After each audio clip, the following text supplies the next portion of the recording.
I'm Jura, the time traveler, and this is my lifestyle time travel blog. Today we are talking about the hair accessories from the past.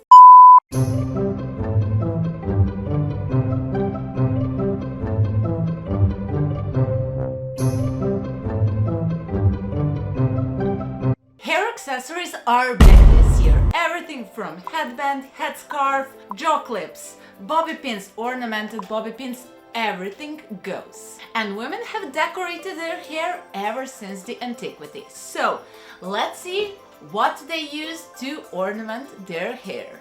Let's start from the Aegean Bronze Age. Minoan women wore a lot of hair ornaments. Everything from simple ribbons in their hair to elaborate headbands. They had different hairstyles, and they wore their hair either loose or with some form of a ponytail or a bun. For example, one of my favorite hairstyles for Minoan women was the combination of a ponytail and loose hair. So this upper part was put in a ponytail and the lower part was hanging loose over the back.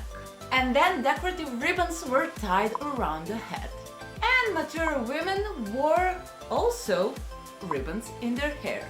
You take a ribbon like this, or they wore also ribbons like this.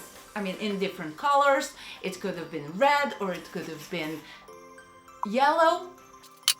So you put it on top of the forehead and then below the hair. And then the rest of the hair you tie with the rest of the string, like this. Or you can take a longer one and then tie it around the rest of the hair, like this.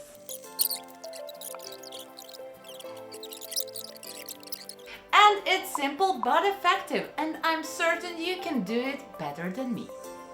Hair was really important for the ancient Greeks, and properly arranged hair was the reflection of a proper social order. By the 5th century BC, barbershops became really popular gathering place for men, because only men could go to barbershops. And that was actually the place where they gossiped and they heard all the latest news.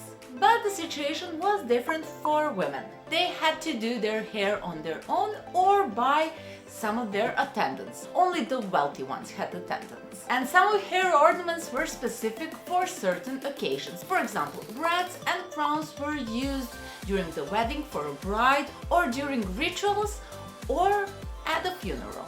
And wreaths were made from actual plants, and different gods had wreaths from different plants made in their honor. So the symbolism of wreath made from grapevine or ivy were made in honor of the god Dionysus. And wreaths made from laurel were made in the name of Apollo. And wreaths from different plants were given as an award to the winner of different Pan-Hellenic games. And the winner of games in Delphi, because they were held in honor of Apollo, was awarded something like this: a wreath from laurel. Winners of games in Nemea received wreaths from wild celery, and the ones in Isthmia received wreaths made from pine. And women wore their hair long, but always bound, either in a ponytail or in a bun. And it could have been decorated with a ribbon or a headband. And this look is pretty simple. You just tie your hair in a ponytail or you twist it in a bun. And then you take a headband and just put it like this, below the bun. And instead of a headband, they could have worn sakos, mitra or veil. Sakos is some kind of a bag that's covering the entire hair. You see, you put all of your hair inside that bag, and then you tie the bag, the opening of that bag, on the top of your forehead, and then it goes down to the back of your head, and then you tie it tightly on the nape of your neck, and it holds.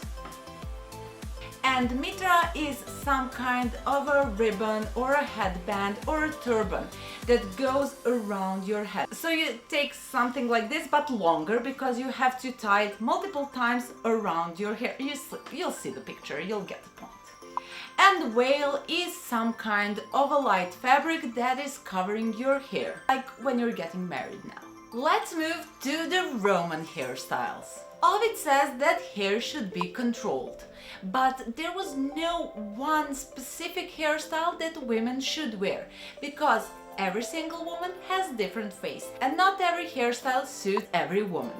For example, he says that women with oval face should wear their hair parted in the middle. And Ovid lists different hairstyles that Roman women wore. For example, they wore braided hair, or sleek buns, or messy buns, or that elaborate nests during the imperial period.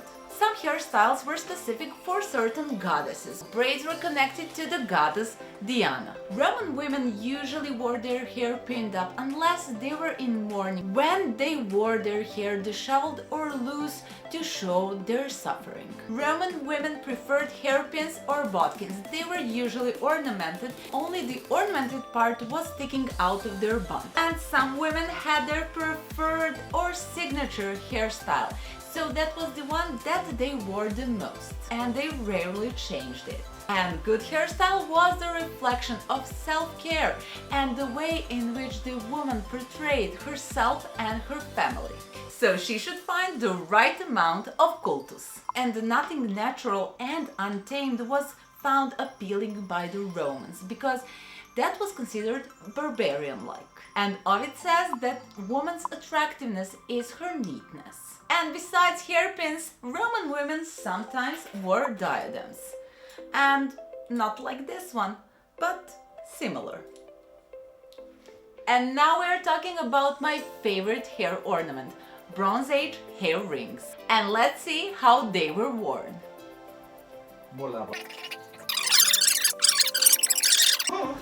These hair rings were a widely accepted phenomenon in the Bronze Age.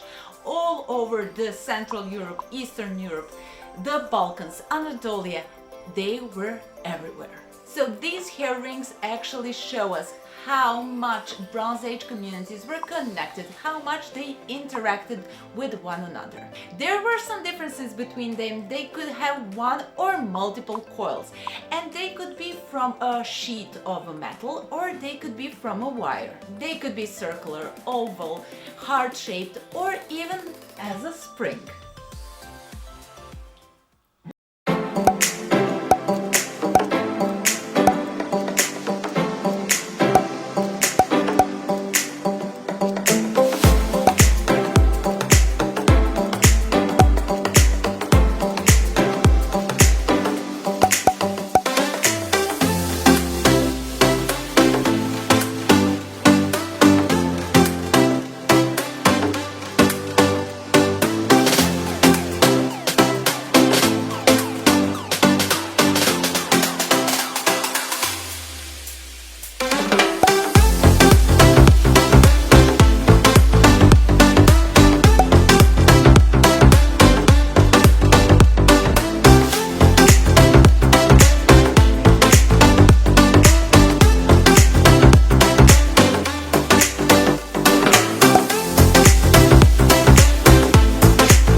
of the 3rd millennium BC, and they last until the first half of the 2nd millennium BC.